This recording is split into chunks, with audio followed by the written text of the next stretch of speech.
الرحیم۔ السلام علیکم ورحمۃ اللہ وبرکاتہ۔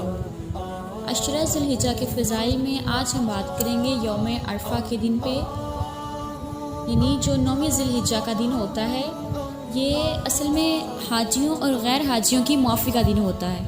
جیسے نبی صلی اللہ علیہ وآلہ وسلم نے فرمایا، تمہارا دوپہر کے بعد عرفات میں کھڑے ہونا تو اللہ تعالیٰ آسمانی دنیا پہ نازل ہوتا ہے اور فرشتوں کی جماعت میں تم پر فخر کرتا ہے اور فرماتا ہے کہ میرے بندے میرے پاس کھلے اور گہرے آسمان سے پورا گندہ حالت میں آئے، یعنی تھک تھکا کے آئے ہیں، جو میری رحمت اور جنت کے امیدوار ہیں۔ بس اگر تمہارے گناہ ریت کے ذروں اور بارش کے قطروں سمندر کی جھاگ کے برابر بھی ہوں تو میں بخش دوں گا۔ میرے بندے لوٹ جاؤ، میں نے تمہیں بخش دیا، تم بخشے بخشائے ہو۔ اللہ اکبر۔ دیکھیں کتنی فضیلت ہے نا اس دن کی، کہ اللہ تعالیٰ خود کہتے ہیں کہ اگر کسی کے گناہ ریت کے ذروں کے برابر، بارش کے قطروں اور سمندر کی جھاگ کے برابر بھی ہوں تو میں بخش دوں گا۔ یہ جو 9 ذی الحجہ کا دن ہے، یوم عرفہ بھی جسے کہا جاتا ہے، یہ معافی کا دن ہے۔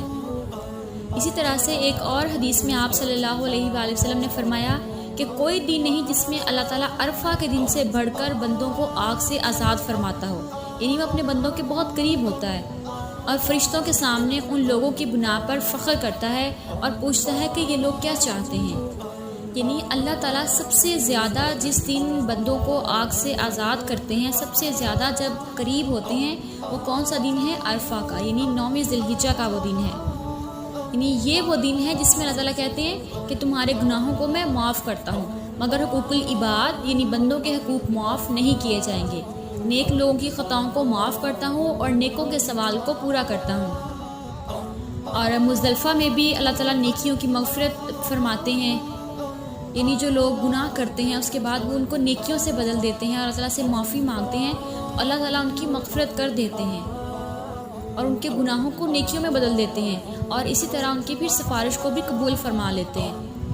یعنی یہ وہ دن ہے جب اللہ تعالیٰ کی رحمتیں انسان کو گھیرے میں لے لیتی ہیں، بخشش انسانوں کا انتظار کر رہی ہوتی ہے۔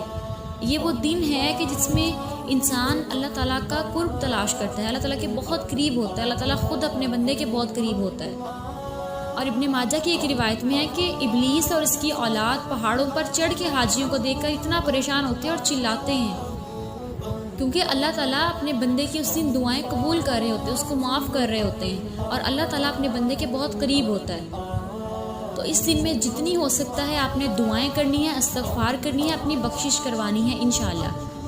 اسی طرح سے ابن عباس کی ایک روایت ہے، وہ کہتے ہیں کہ اللہ کے رسول صلی اللہ علیہ وآلہ وسلم نے عرفہ کی شام کو اپنی امت کے لیے مغفرت کی دعا فرمائی، تو اللہ تعالیٰ کی طرف سے جواب ملا کہ آپ کی تمام امت کو بخش دوں گا، مگر ظالم اور حقوق العباد ادا نہ کرنے والوں کو معاف نہیں کروں گا، جب تک کہ ظالم سے مظلوم کو حق نہ دلا دوں۔ آپ نے عرض کی کہ اے اللہ، اگر تو چاہے تو مظلوم کو جنت میں جگہ دے سکتا ہے۔ اس شام کو بھی آپ کی درخواست منظور نہیں ہوئی۔ مزدلفہ میں آپ نے پھر اسی دعا کو دہرایا تو آپ کی دعا قبول ہوئی، یعنی آپ نے پہلے دعا کی تو قبول نہیں ہوئی، پھر آپ نے مزدلفہ میں اسی دعا کو دہرایا تو آپ کی دعا قبول کر لی گئی۔ اور حدیث کے راوی کہتے ہیں کہ دعا کی قبولیت پر رسول اللہ صلی اللہ علیہ وآلہ وسلم مسکرائے، تو ابوبکر نے کہا کہ آپ اس وقت کیوں مسکرا رہے ہیں، یعنی آپ تو اس وقت مسکرایا نہیں کرتے، تو آپ کو اللہ ہمیشہ مسکراتا رکھے، لیکن کیا بات ہے؟ تو اللہ کے نبی نے فرمایا، اللہ کے دشمن ابلیس نے جب میری دعا کی قبولیت کے بارے میں جان لیا تو ہائے ہائے کرتا ہوا سر پر مٹی ڈالنے لگا اور مجھے ابلیس کو دیکھ کر ہنسی آ گئی۔ یعنی یہ وہ دن ہے جس دن اللہ تعالیٰ اپنے بندے کے بہت قریب بھی ہوتا ہے، اس کے گناہ بھی معاف کر دیتا ہے، اس کی بخشش بھی کر دیتا ہے، اور جو بھی ہم دعائیں کرتے ہیں اللہ تعالیٰ اس کی دعا کو بھی قبول کر لیتا ہے۔ اللہ اکبر۔ تو کتنا خوبصورت اور کتنا ایک خاص دن ہے۔ اسی طرح سے پھر اس دن کے روزے رکھنے کے بارے میں اللہ تعالیٰ نے فرمایا، اللہ کے نبی صلی اللہ علیہ وسلم نے فرمایا کہ عرفہ کے دن کا روزہ میں اللہ سے امید رکھتا ہوں کہ پچھلے سال کے گناہوں کا کفارہ بن جائے گا اور اگلے سال کے گناہوں کا بھی۔ یعنی اس دن کی دیکھیے کتنی فضیلت ہے کہ 1 سال پہلے اور 1 سال اگلے 2 سال کے گناہ معاف ہو جاتے ہیں۔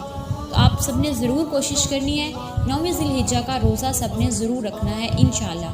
اللہ تعالیٰ ہم سب کو توفیق عطا فرمائے، آمین۔ السلام علیکم ورحمۃ اللہ وبرکاتہ۔